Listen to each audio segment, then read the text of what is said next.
بسم الله الرحمن الرحيم. الله يبسط الرزق لمن يشاء ويقدر وفرحوا بالحياة الدنيا وما الحياة الدنيا في الآخرة إلا متاع ويقول الذين كفروا لولا أنزل عليه آية من ربه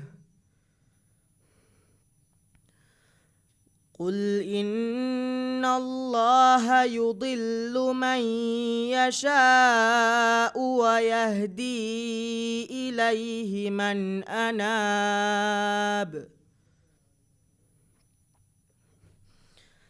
الذين آمنوا وتطمئن قلوبهم بذكر الله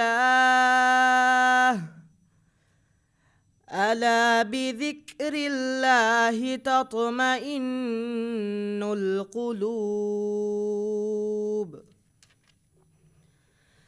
الذين آمنوا وعملوا الصالحات طوبى لهم وحسن مآب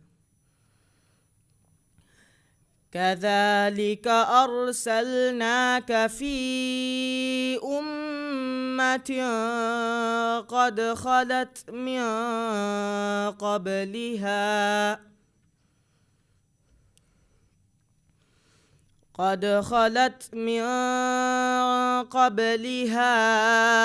أمم لتتلو عليهم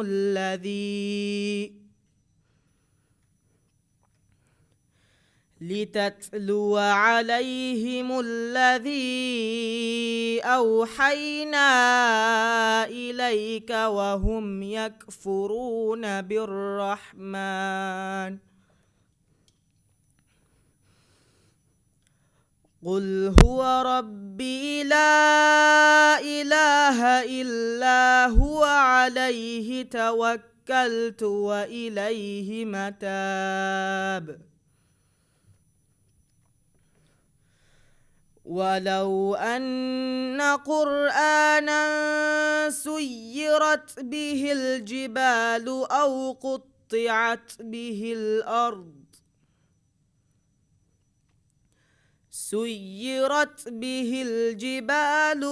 قطعت به الأرض أو كلم به الموتى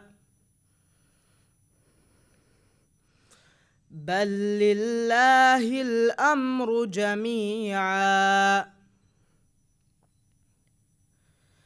أفلم ييأس الذين آمنوا أن لو يشاء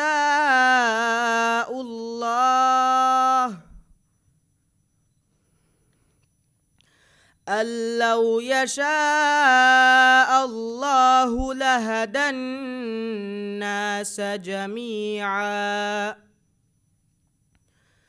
ولا يزال الذين كفروا تصيبهم بما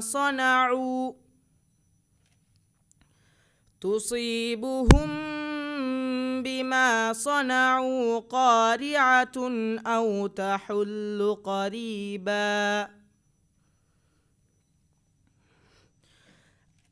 تحل قريبا من دارهم حتى يأتي وعد الله إن الله لا يخلف الميعاد صدق الله العظيم. أعوذ بالله من الشيطان الرجيم. بسم الله الرحمن الرحيم، والصلاة والسلام على أشرف المرسلين سيدنا محمد وعلى آله وصحبه أجمعين. السلام عليكم ورحمة الله وبركاته. So, Alhamdulillah, we are here. What I understood from our meeting this afternoon, it's an open discussion around your responsibility as young Muslims. So in this room there are young Muslims and not so young Muslims, and at the end is the responsibility of Muslims that we are talking about. Just as an introduction, the Western culture and the Western mindset that we find in what we call the world culture, there is something which is very important behind the whole culture, which has to do with celebrating life. And when you celebrate life, what is important is this being young, remaining young, and enjoy life as if you were young. There is something in the heart of the Western culture which is celebrating being a young person with a young mind. Whatever the time is doing to you, remain young.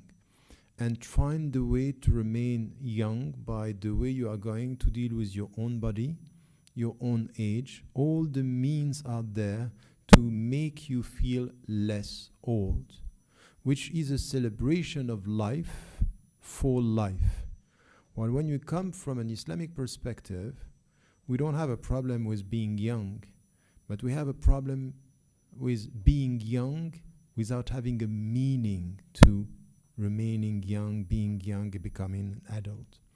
So this is something which is very important, because behind everything which is coming with the Western culture, the movies, fashion, drink, dress, it's all about be young, remain young, and enjoy life. That's all fun. What is important in our resistance is we have to be careful. When it comes through, you know what is the universal language of young people? It's music. Music is, you feel it, sometimes you like the lyrics, but at the end you feel it and you forget about the true meaning of things. So being young is nurturing forgetfulness.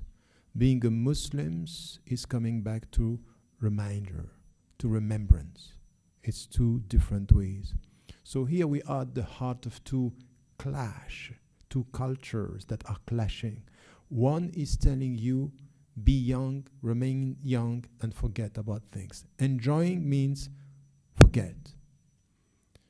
The Islamic understanding is be young, celebrate your young time and your young your youth as something which is essential, but not forgetting the meaning of life. It's being young and reminding and remembering the meaning of things. And this is the process. So when it comes to everything that you are doing, you have to ask yourself, all the means that you have in your life, when it comes to computers, when it comes to television, when it comes to radio, when it comes to music, when it comes to movies, when it comes to fashion, at the end, all this is sending you a message. Are you a human being putting meanings into things, or are you a consumerist where the only meaning of everything is to consume, is to buy? Are you a believer or are you a buyer? Are you having this relationship with I buy things, or am I remembering the very meaning of things? And this is where everything starts. So if you come now to the Prophet, ﷺ, he was, and this is something which is very important, he was acknowledging the culture of the people. When he went to Medina, he knew that Al Ansar, they liked, for example, when it was wedding, they liked music, they like fun. So he said, we will keep this.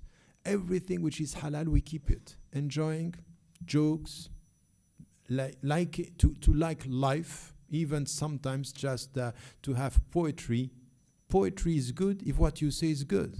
Poetry is bad if what you say is bad. And you know this. You don't need a mufti to say this is bad.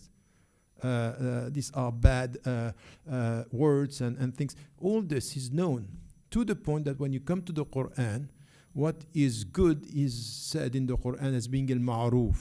Al-ma'ruf in Arabic means known by the people as being good. And you know, it's known by the people as being good. If you lie, the people know that it's not good. You don't need a mufti to tell you it's bad to lie. We know this. So when, for example, you listen to something which has to do with arts, the Prophet ﷺ, you know this, when he was welcomed, to the point that today, when Cat Stevens becoming a Muslim, the first song that he came back to is Tala'ul Badr Alayna.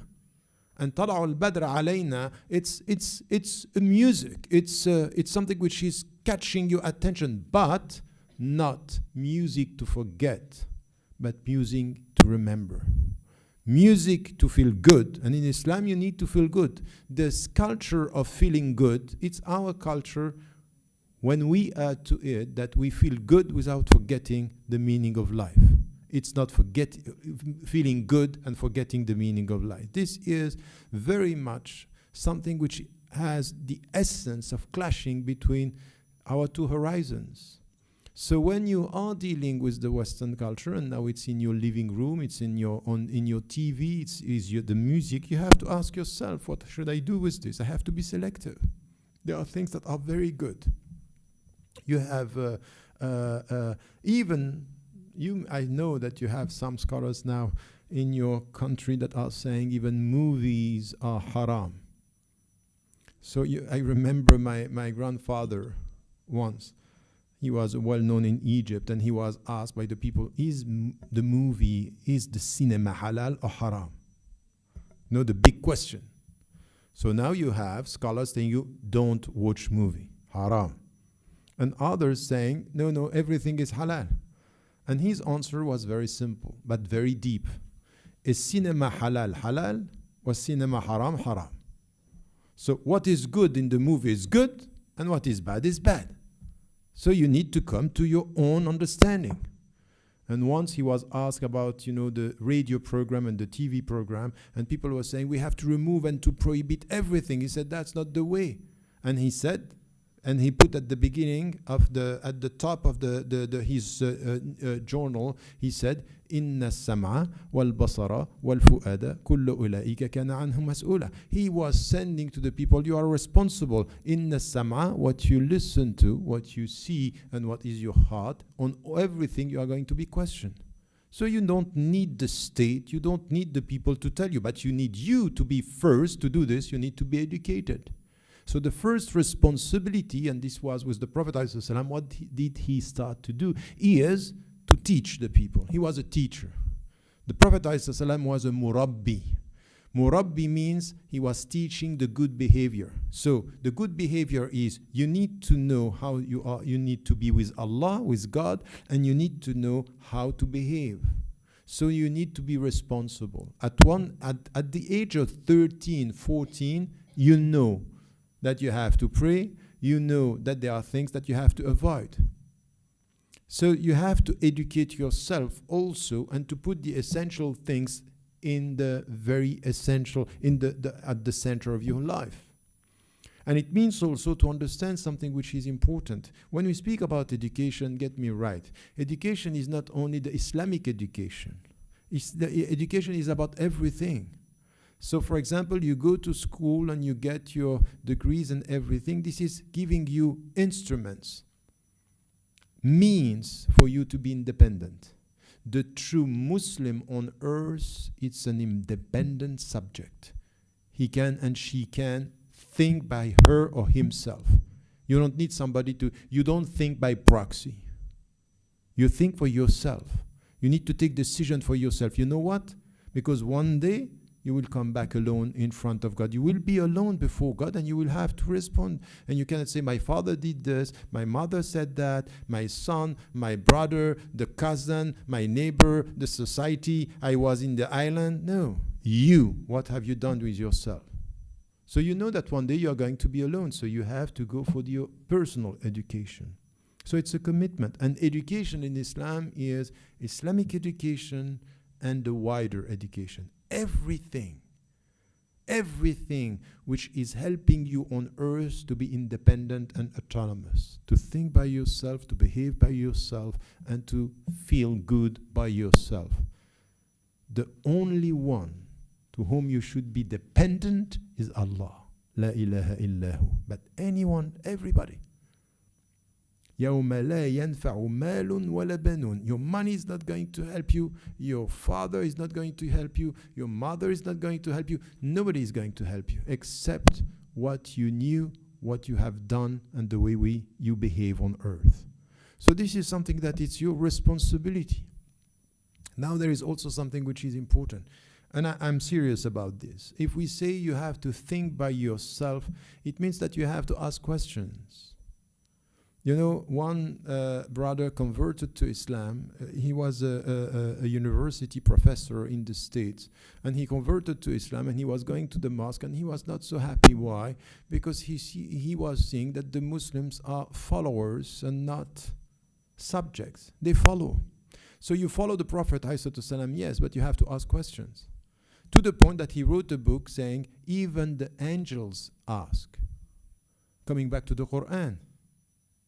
وَإِذْ قَالَتِ الْمَلَائِكَةُ The angels were asking God, أَتَجْعَلُ فِيهَا مَنْ يُفْسِدُ فِيهَا وَيَسْفِقُ الدِّمَاءِ. Are you going to put on earth somebody who is going to corrupt it and to spread bloodshed? So even the angel asks. So the angels ask, so why don't we ask? The companions of the Prophet ﷺ were asking questions. So why don't we ask? You have to have some courage. A Muslim without courage, it's a contradiction in terms. If you don't have intellectual courage, what does it mean? Who are you if you don't dare asking questions? Say, I don't understand. Explain. Tell me why. Tell me why. Because it's everything it's about. So this is the problem. We go to the Western culture. It's coming to us with all these questions. Everything is possible in this culture. You can ask everything. You come to the Islamic reference. Shut up. Don't speak. Don't ask. Follow. That's not the way the education should be. Our education should be, it's solid because I have the right to ask and I'm expecting an answer. You know that the companions of the Prophet ﷺ, they were very scared to give a fatwa. Not like our young Muslims, after 2 weeks, they give you 10 fatwa, we don't know anything about Islam. In less than 2 weeks, they are shuyukh. The companions of the Prophet ﷺ, being with the Prophet 23 years, 20 years, 10 years, they were scared to give a fatwa. Not only this, if I go to somebody and I ask a fatwa, I should and I have the right to tell him or her, because sometimes we have Muslim women that are scholars, and the first one was Aisha radiallahu anha, is your answer is coming from where? I want to know the structure. I want to know the source. Tell me. Don't tell me the answer without reference. I want a dalil. Give me the proof. Meaning, yes, it's good that you answer, but I have the right to know how you arrive at this conclusion. How your reasoning is structured and what are the sources. Give me the Islamic proof of what you are saying. Not because I don't trust you, but I respect myself. I respect myself. I trust you, but I respect myself. And I respect myself, I want to understand what you are saying. I'm not a follower, min ahl al-taqlid, meaning I follow without understanding. The best way to follow the Prophet ﷺ is to understand him, to understand the religion. This makes us independent. And this is what we need today. So it's based on education, your personal education, some intellectual courage, which is important, and then something which is important, and I will stop here, is the way you are selective with things.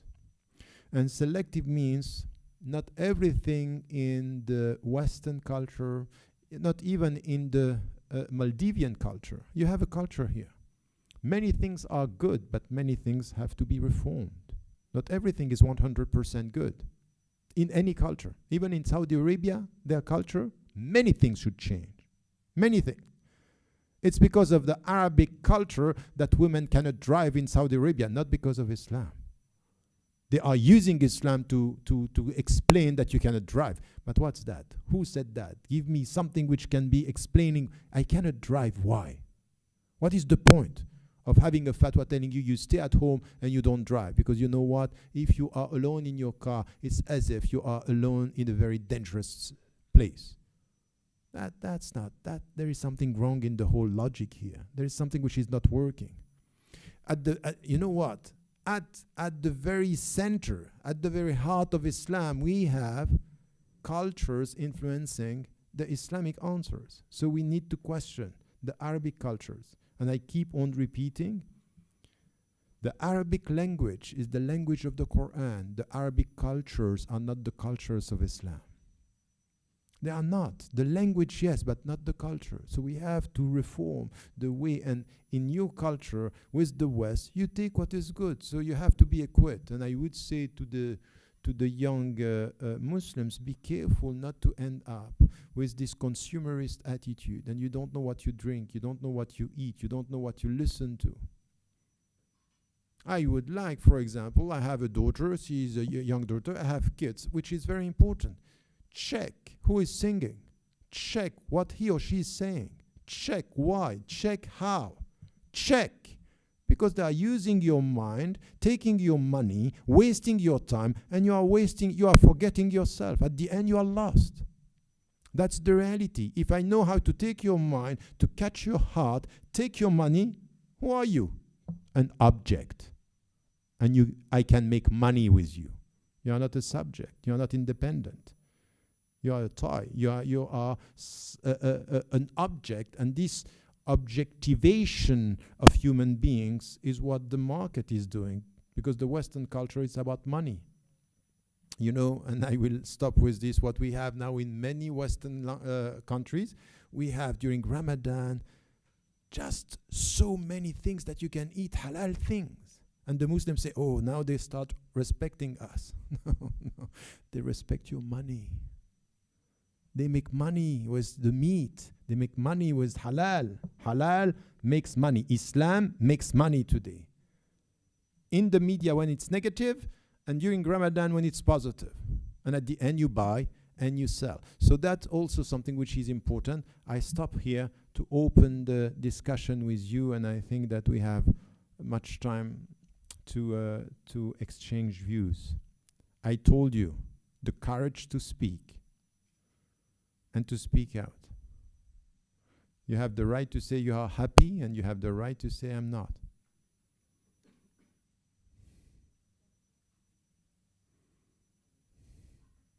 And the cameras are behind you.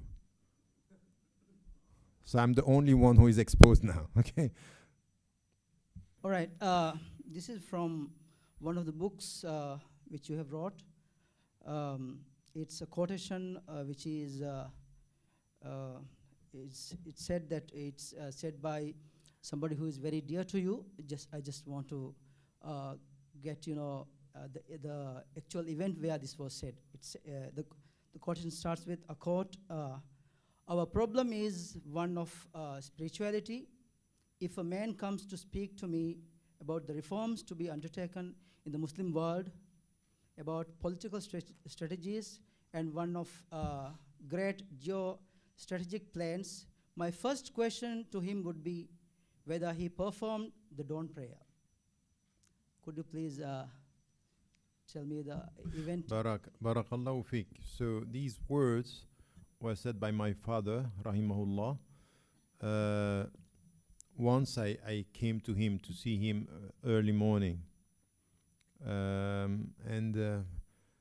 I had my father, rahimahullah, had to leave for 41 years far from his country in exile because of a lack of freedom or dictatorship in Egypt.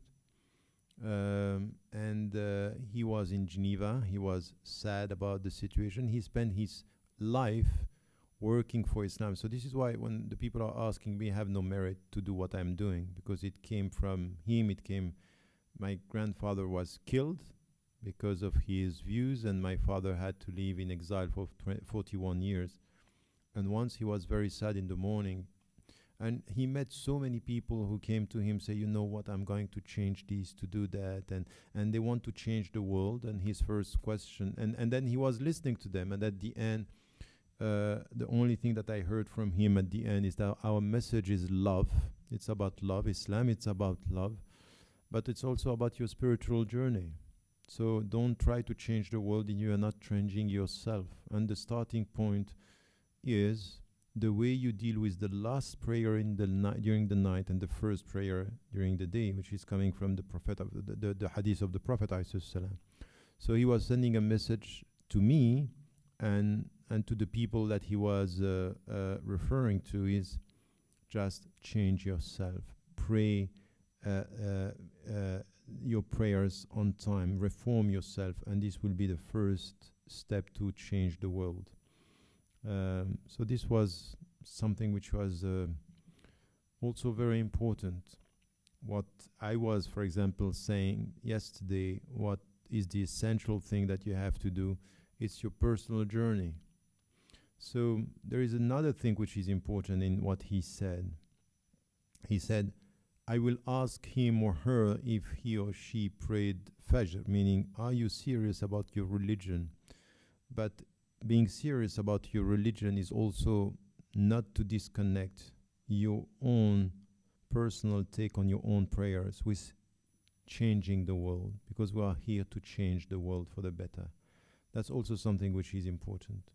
And which is, wherever you are a student, you are a civil servant, you are a minister, you are a president, you are a sheikh, whoever you are, get this right. Change yourself for the better and change this world for the better. That's what Islam is all about. At the end of the day, at the end of your life, this will be the question. Have you reformed yourself, and what have you done with the world? That's it. Very simple message. Demanding, but simple. And it's not because it's simple that it's not demanding. And thank you for referring to my father, rahimahullah. And I quoted this in a foreword of a book that I wrote. And this is something which is very important. Sometimes you live with somebody for 60 years, 40 years, 20 years, and there are 2 or 3 things that he said or she said, your mother, your father, that are this is the teaching is in one statement sometime. Once I was reading 5 hours a day for years, and once my father came, knocked on the door and told me, Tariq, life is not in books. And he's right. With books you can do whatever, but when it comes to human beings, different books. Okay, other questions? Are you tired or scared? Or both? I was expecting, I don't know, so many questions. Yeah. Sorry. I'm Mabruk. I'm a student of social science.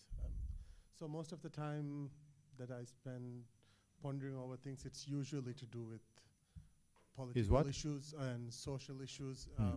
And I think in Maldives, it's definitely been an interesting time recently after the 2008 reforms, where we've started looking at things, I guess, in a different way. And it's been a huge experiment, I think, for Maldives, where we've tried to sort of start balancing between these new rights or access to rights in a different way, and sort of seeing like where these rights meet other rights and where we stop.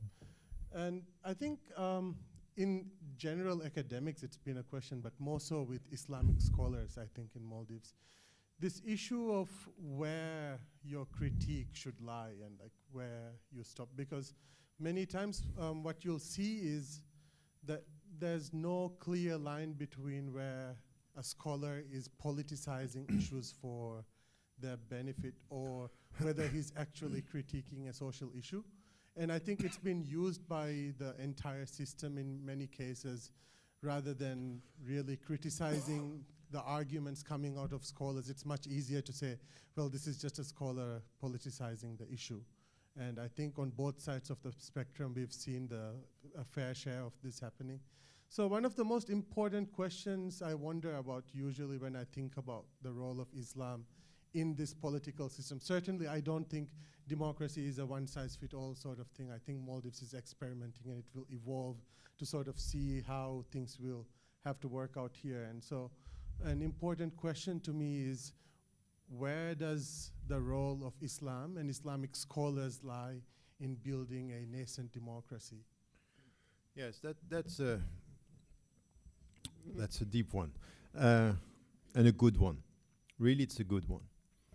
And may I suggest, and especially when you are young, as you are, and you are studying now, to put things into perspective. What is very often missing in our attitude as Muslims is that we think about our reality through rules and not through dynamics. While in fact, why is it that the Quran was revealed over 23 years? Because you see that there is a divine pedagogy, is that there are steps and there is a direction. So we need to deal with this, and there is a lack of historical understanding with the Muslims today. Is it Islamic or not? And are we getting more Islam or not? In historical terms, and the one who was dealing with this, we know about Ibn Khaldun as the one who created or were thinking about sociology with the civilizations. But he was deeper than that. He's at the same time somebody who wrote about Islamic jurisprudence, about Sufism, about Tasawwuf, Shifa is-Sa'il. It's a very important book in this. He was not only a historian, but he dealt with history by saying, be careful, there are steps and there are dynamics. When you are in a society like Maldives, and you had until 2008 something which was perceived as a protected environment in religious and cultural terms, and then something happened which is opening up the political perspective, which is more freedom, pluralism, political debates, criticism from within. There is something which is positive, and at the same time you need to have the reaction to this. The natural religious reaction to more openness in political terms is more strictness in religious terms. It's natural. This is a transitory period where you will see that the people are so scared to lose everything about Islam that then we come with the rules and punishment, and that's a period of time which is natural in our history. Is this the end of the story? It shouldn't be, because Islam is not about reaction or being on the defensive. So the scholars are very sincere when they say, we need to protect the Muslims from what is happening. They are sincere, but they might not come with the right answer. It's a conjectural, and circumstantial answer to a specific period of time. So you, as young people, you need to look at the history, understanding that this reaction, what we call radd fi'l in Arabic, is that there is an action, openness, and then, we are going to lose everything. So it's all about this. For example, many Muslims, when they arrived in Asia, in America, in Europe, the first attitude when they say, what's this? Everything is permitted here. So haram, haram, haram, haram. That's the business of haramization. Haramization is everything is haram because you are protective. So the people who are doing this are in fact sincere with the religious reference, but they don't know in the environment. So you are now in a transitory period where you are experiencing new things that you are not used to. And now people are coming to say, we have to be careful. Women are exposed in the West, we have to protect them. So we protect everything, to the point that yesterday you had mosque for women and today you don't. But this is, in my understanding, in historical term, it's a transitory period. It's a natural reaction to openness, and then you come to education, step by step, you come to find the balance. Because وَكَذَلِكَ جَعَلْنَاكُمْ أُمَّةً وَسَطًا. So we should stop thinking, and this is where the scholars need to be aware. What you need in this country is Islamic scholarship, which is not reactive to the West, but confident with the self. This is who we are. And then we open up. But I see it coming, but it takes time. It takes time because it's a very difficult process to find a way. And you have it in Surah Al-Rahman when everything has to do with وَأَقِيمُوا الْوَزْنَ بِالْقِسْطِ وَلَا تُخْسِرُوا الْمِيزَانِ. So أَقِيمُوا الْوَزْنَ. So you have to find a balance between this and that. And it's very difficult. So the sincerity of the scholars sometimes should not be questioned, but their capacity to deal with the new environment. And openness is good, but it's very demanding. Because it is what I said. You have to be selective. You have to know what you take, what you avoid, what you... And we have experience of Muslims doing exactly the wrong way. They took the worst from the West and they rejected the best. The worst is fashion, music, forgetfulness. The best is more education, critical mind, more skills, more technology, more sciences. This is what we should take, not the fashion. Not the fashion. If you have on one side to take from Dawkins in the critical discussion, from what is his name again? The movie that we saw, which is Stephen Hawkins. You can take from him better than to take from Madonna. That's the point. That's the point. But you have to be equipped. You have to be equipped here and to take from the best. So it's a natural transitory period. And what we experience in the West, I'm a Western Muslim, born in Switzerland, even though I am an Egyptian by memory. Everything happened in my life. I'm bearing something which is a legacy coming from Egypt, but I'm a Western Muslim. And I was dealing with people in the West who thought for years that the only way to protect Muslims is more haram, more prohibition, and isolation. And my take from the very beginning is more education and openness. And openness. I'm part of this society. I would let nobody tell me you are not a Swiss citizen. I'm a Swiss citizen. This is my country, and I'm going to do something good in this society. You have to do the same now, here, by knowing where you stand with this. So don't be too critical with the scholars, but just try to come with the right questions. You know, when the scholars are not giving you good answers, you might be critical with your own questions. Your own questions. You have the right to questions, and through your question, you change the minds of the scholars because, oh, something is happening here, which is important. Why is a woman not allowed to go to Hajj without any mahram? Is it the Saudi culture or just is it in Islamic religion the same?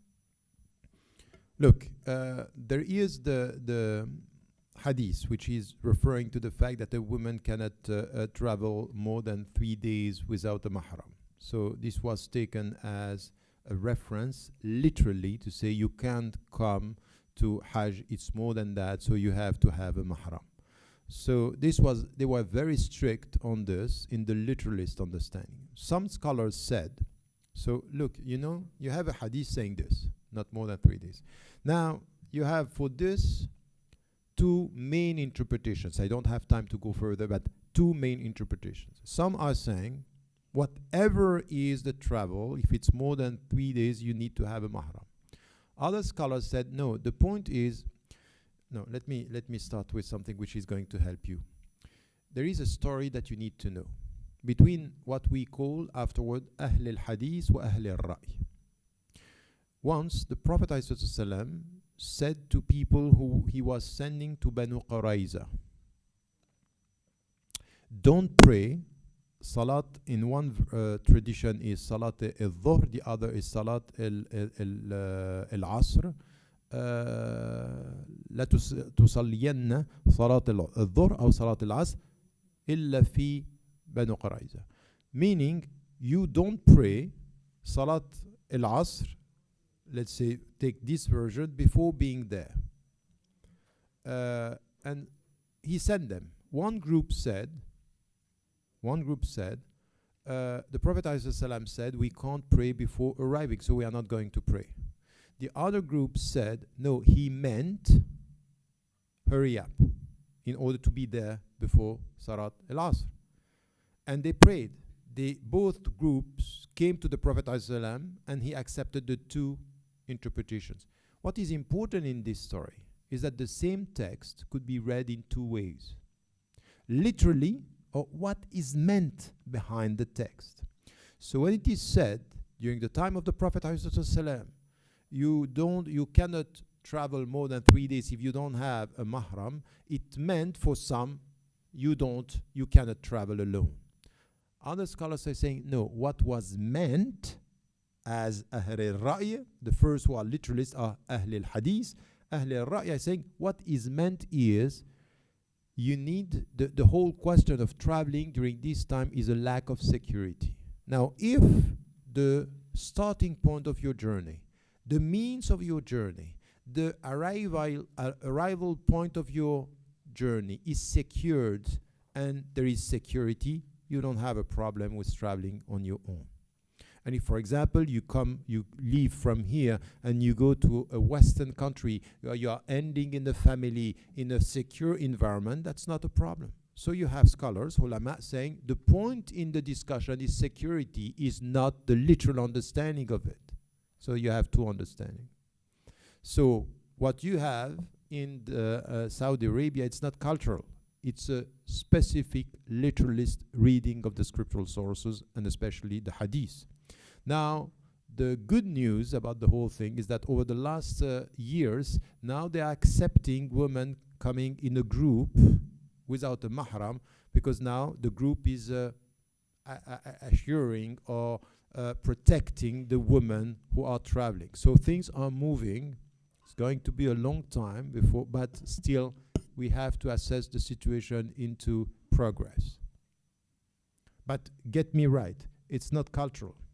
It's a very literal. And you have people here in your country saying exactly the same. You have people in every country. In the West, we have people who are saying a woman cannot travel on her own. And that's a very literalist understanding of the hadith. And by the way, get me also right, I'm not denying the fact that it could be read that way. So if this is your opinion, that's fine. But there are other opinions that are rooted in the Islamic tradition, and you cannot say it's less Islamic. No one can say it's less Islamic. To the point that the Prophet ﷺ, when they came both about the prayer, it was not about the traveling, it was not about praying, that a group understood we don't have to pray. So literally they didn't pray Asr or Dhuhr. And he accepted this by not saying that one group was more Islamic than the other. I would like to ask regarding ijtihad. One thing that we've noticed is that when scholars, especially here, when they deal with adilla, they tend to, when they deal with textual authorities, they tend to come to the text with a preconceived notion about whatever issue that they're dealing with. And I think it's a very human thing. We're going to have biases, we're going to have preconceived notions, and we're going to have our own prejudices. My question is, how do we mitigate the impact of our biases or our prejudices on the ijtihad process and on how we, in the end, reach to an answer with regard to the issue that we're dealing with? That you have tough questions, and this one is also a very tough question. For example, in the book Radical Reform, I'm taking this example. I'm saying that when it comes, for example, to women, we have a problem with the scholars because there are two biased process in the whole thing. The first one is the literalist reading that I was talking about. We take one verse, we forget the whole global message, and we say, oh, I can beat a woman because this is written. وَضَرِبُهُنَّ, I take this, I can. And I say, no, I'm sorry. You know, my position on this is that beating a woman is prohibited in Islam. Why? Because it's one verse in a process, and the process is follow the Prophet ﷺ. He never beat a woman. And if he is your example, you cannot just say, oh, he's my example, except in the way I deal with my wife. No, he never did that. And the steps through the revelation are, so you need to get something which is, be careful not to take the literal meaning. And this is also coming with your own prejudices. You take things because it suits you at the very specific, within a specific environment. The second thing that we are seeing, and especially when it comes to women, but not only, it's a cultural projection. That things are coming from our culture, so we project them onto the text and say the text is confirming what I'm doing.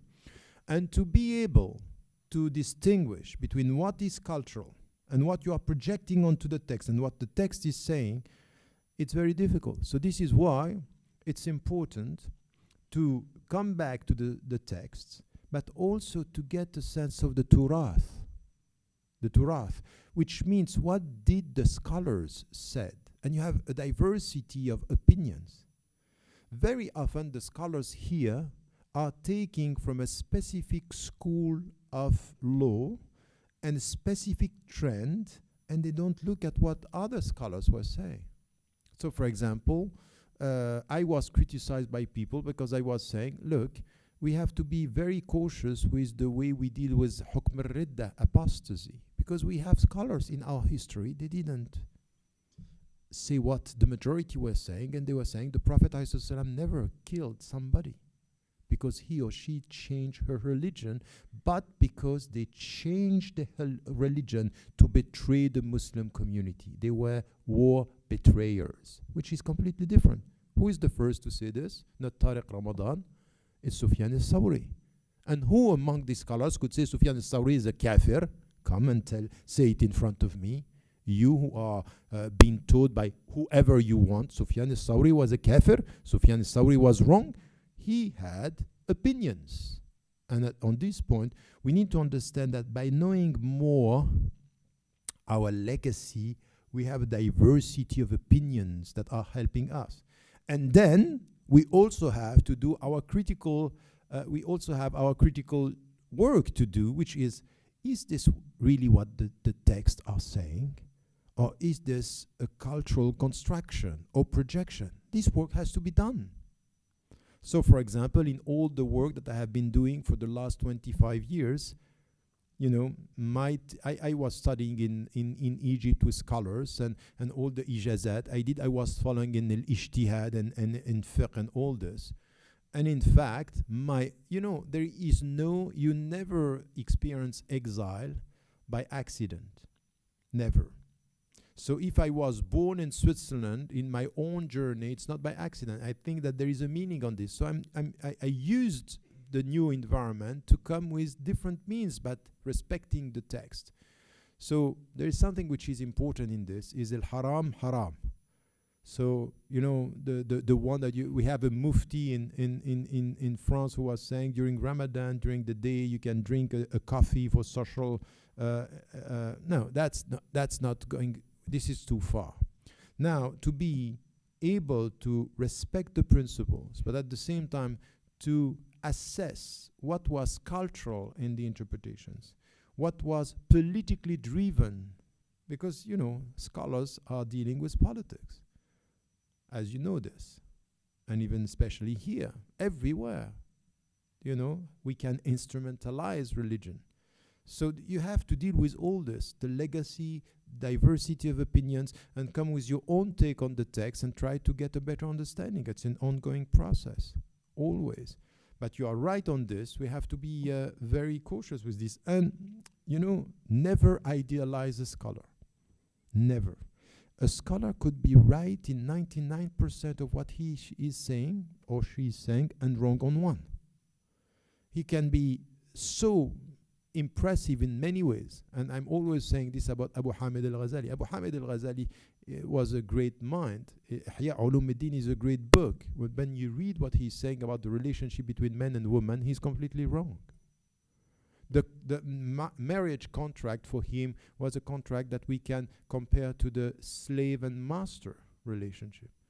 He was culturally driven. Abu Hamid al-Ghazali, the great mind that was talking about philosophy, was talking about al-munqiz min al-dalal, responding and being even the inspiration of Descartes in the Western philosophy, is the one who said things about the relationship between men and women that are not acceptable.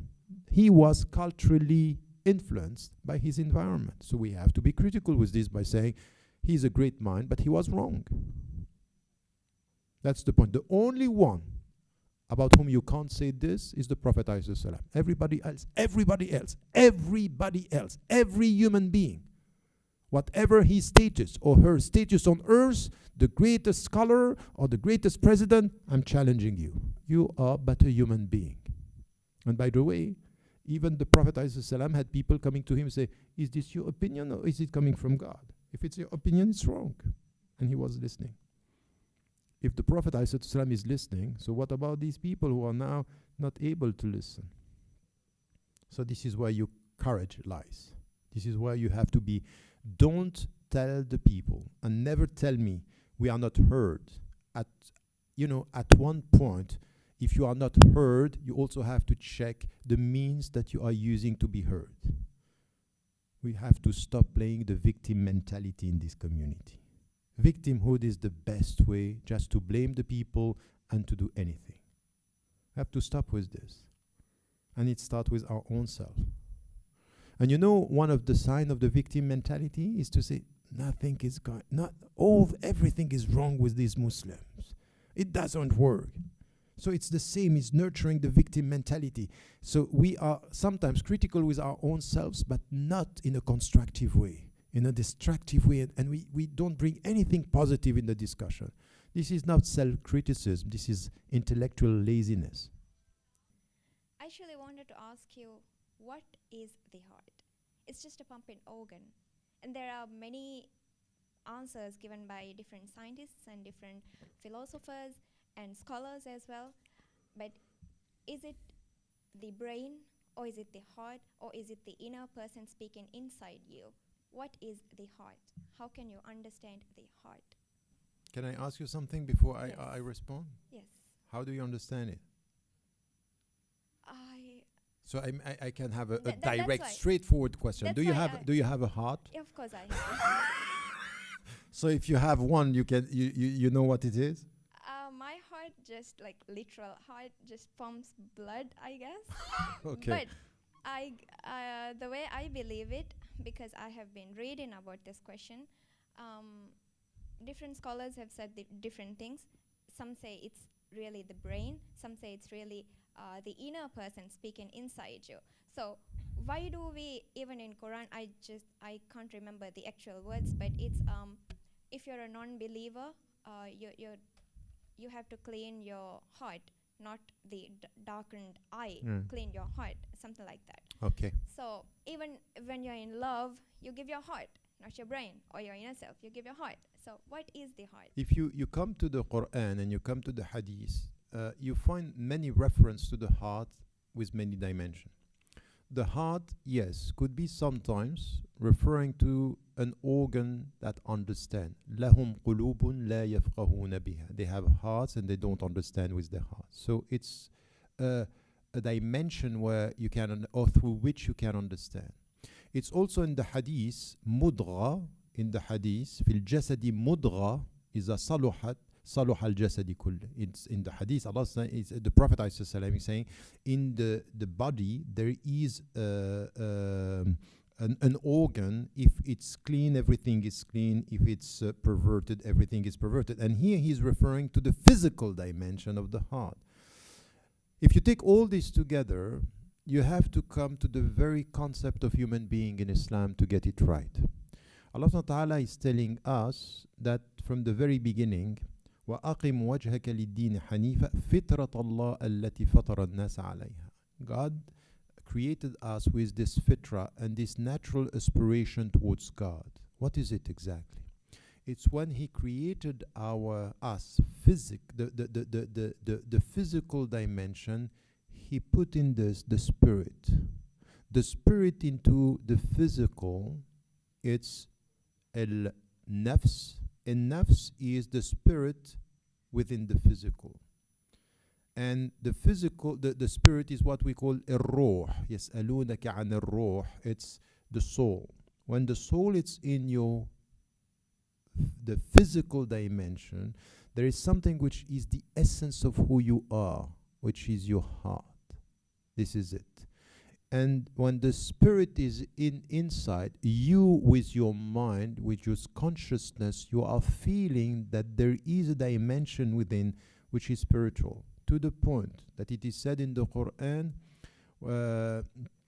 the reality of this fitra is said, وَإِذْ أَخَذَ رَبُّكَ مِنْ بَنِي آدَمْ مِنْ ظُهُورِهِمْ ذُرِّيَّتَهُمْ وَأَشْهَدَهُمْ. When he took from the loin of Adam the whole generations and made them testify through which? The spirit that you have inside. So the spirit that you have inside coming, it's where you have this aspiration towards God. You are seeking the truth.